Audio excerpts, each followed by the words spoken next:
un tournant diplomatique majeur. Pour mieux comprendre les enjeux de cet accord, les conditions de sa mise en œuvre et la vision du gouvernement congolais pour la paix durable, nous recevons Mme Thérèse Kayikwamba-Wagner, ministre d'État et ministre des Affaires étrangères de la République démocratique du Congo. Madame la ministre, bonsoir. Bonsoir. Et merci d'accorder cette entrevue exclusive à la radio-télévision nationale congolaise. Merci à vous. Avec toute votre équipe, on peut dire que vous avez été diplomatiquement décisive au sujet de la guerre d'agression que subit la République démocratique du Congo de la part du Rwanda.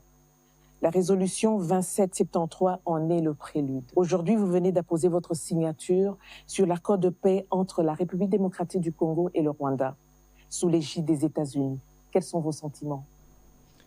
Tout d'abord, un sentiment de gratitude pour la confiance que son Excellence, Monsieur le Président de la République, Monsieur Félix-Antoine Tshisekedi Tshilombo, a bien voulu placer en ma personne, mais aussi toute l'équipe qui m'a accompagnée et qui a contribué justement aux efforts qui ont culminé aujourd'hui à la signature de cet accord.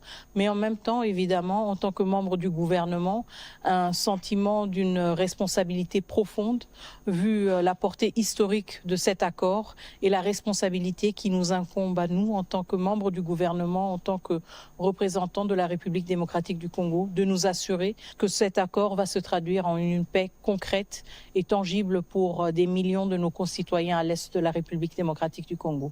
Cet accord devait être entériné ultérieurement par les chefs d'État des pays signataires. On connaît tout le poids que les États-Unis ont mis dans son aboutissement. Avez-vous obtenu de Washington des garanties que cet accord sera exécuté dans son intégralité par toutes les parties? Alors tout d'abord, il faut souligner que l'accord que nous avons signé aujourd'hui est un accord contraignant pour toutes les parties signataires.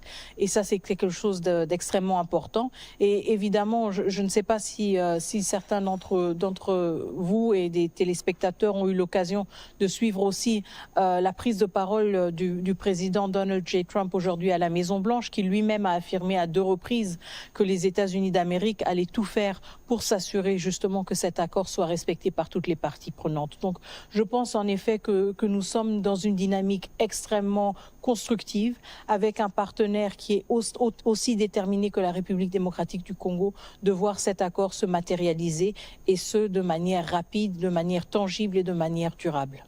Justement, lors de la conférence de presse aujourd'hui au bureau Oval avec le président Trump, j'ai une question sur le désengagement qui a été posée durant cette conférence et c'est par rapport à la position du Rwanda.